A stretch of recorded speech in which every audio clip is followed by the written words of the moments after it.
Assalamualaikum warahmatullahi wabarakatuh. Selamat sore. Oke, perkenalkan kami dari kelompok 1. Nah, pada sore hari ini kami akan mengerjakan tugas geografi, yaitu menjelaskan tentang sungai. Jadi selamat menyaksikan. Air tawar dari sumber mengalir dari tempat yang lebih tinggi ke tempat yang lebih rendah dan menuju atau lebih rendah dan tanah atau sungai yang lebih besar. Sungai merupakan bagian dari permukaan bumi yang lebih tertinggi, lebih rendah dari tanah yang di sekitarnya dan menjadi tempat untuk mengalirnya air. Tawar menuju ke laut, danau, atau rawa atau sungai yang lain. Nama saya Juniati LRD. Saya dari kelas 10 SMA. Saya di sini akan menjelaskan tentang macam aliran sungai. Pola aliran sungai. Yang pertama, pola paralel. Paralel merupakan pola aliran sungai yang terdapat pada suatu daerah yang luas dan sangat miring. Yang kedua, pola dendritik. Pola aliran sungai Padang paling sederhana yaitu pola dendritik. Pola dendritik mempunyai banyak anak cabang yang menjuru ke segala arah, lalu berkontribusi membentuk menyerupai miring. Terus yang ketiga, pola radial. Pola radial ini mempunyai arti kata yaitu menyebar ke segala arah. Sesuai dengan arti namanya, pola ini merupakan pola aliran sungai yang satu pusat sesungai memiliki sebaran aliran sungai yang menyegarkan atau menyebarkan. Pola sentripetal. Pola sentripetal ini mempunyai aliran bercabang anak sungai ke segala arah yang berpusat pada satu mata air. Terus yang kelima, pola rektangular. Pola rektangular ini, aliran rektangular memiliki pola aliran yang dipengaruhi dan dikontrol oleh struktur geologi seperti struktur rekanan dan patahanan. Yang keenam, pola trellis. Kata trellis biasa diartikan sebagai pagar. Pola aliran trellis mempunyai bentuk aliran yang menyerupai pagar yang dikontrol oleh struktur geologi yaitu lipatan, sinklin dan antiklin. Dan yang ketujuh, pola anular. Pola anular ini merupakan variasi dari pola aliran radial. Sekian dari saya. Hari ini saya akan menjelaskan tentang jenis-jenis sungai. Jadi yang pertama adalah berdasarkan sumber airnya, yaitu memiliki 3 bagian, yaitu sungai hujan, sungai glaster, dan sungai campuran. Jadi sungai hujan yaitu jenis sungai yang berasal dari air hujan, dan sungai glaster itu salah satu jenis sungai yang airnya berasal dari pencarian es. Dan yang ketiga adalah sungai campuran. Sungai campuran ini salah satu jenis sungai yang airnya berasal dari satu pencairan es, glaster, dan hujan, dan sumber mata air. Dan yang kedua adalah berdasarkan debit airnya. Jadi berdasarkan debit airnya adalah sungai permanen.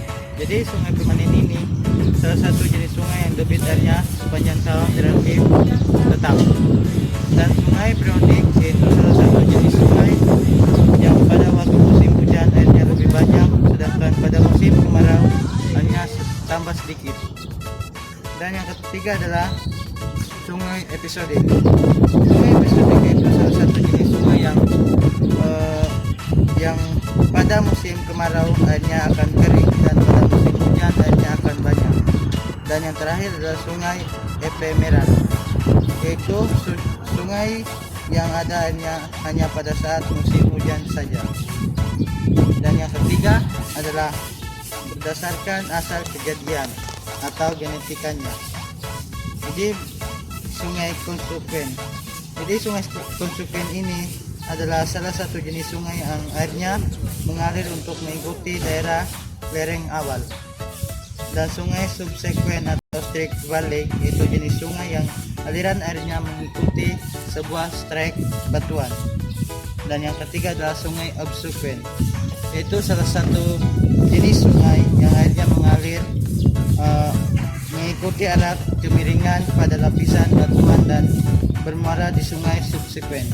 Dan yang terakhir adalah sungai insequent.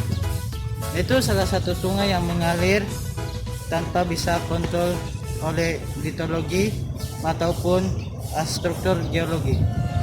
Nah, yang keempat adalah berdasarkan struktur geologinya.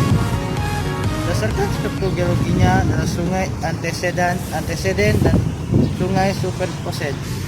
Jadi sungai antecedent ini salah satu jenis sungai yang tetap mempertahankan sebuah arah aliran airnya meskipun ada struktur geologi atau batuan yang melintang. Dan yang sungai superposed yaitu salah satu jenis sungai yang melintang struktur dan dalam prosesnya dibimbing oleh suatu lapisan batuan yang menutupinya. Dan yang terakhir adalah yang kelima, berdasarkan pola alirannya. Jadi yang pertama adalah radial atau menjari.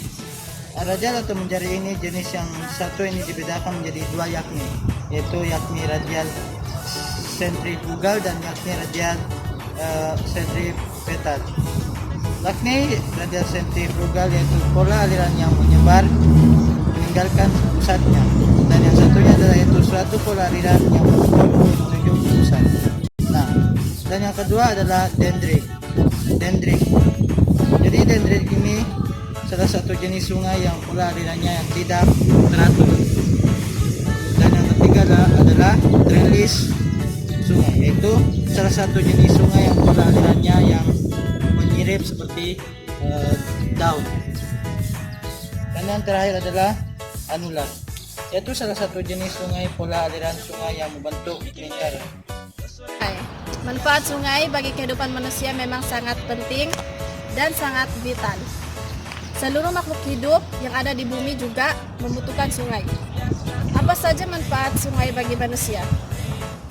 Pertama, penampung air. Manfaat pertama dari sungai adalah sungai dapat menampung debit air yang turun ke tanah melalui hujan. Air hujan yang turun biasanya ke suatu tempat akan berkumpul dan mengalir.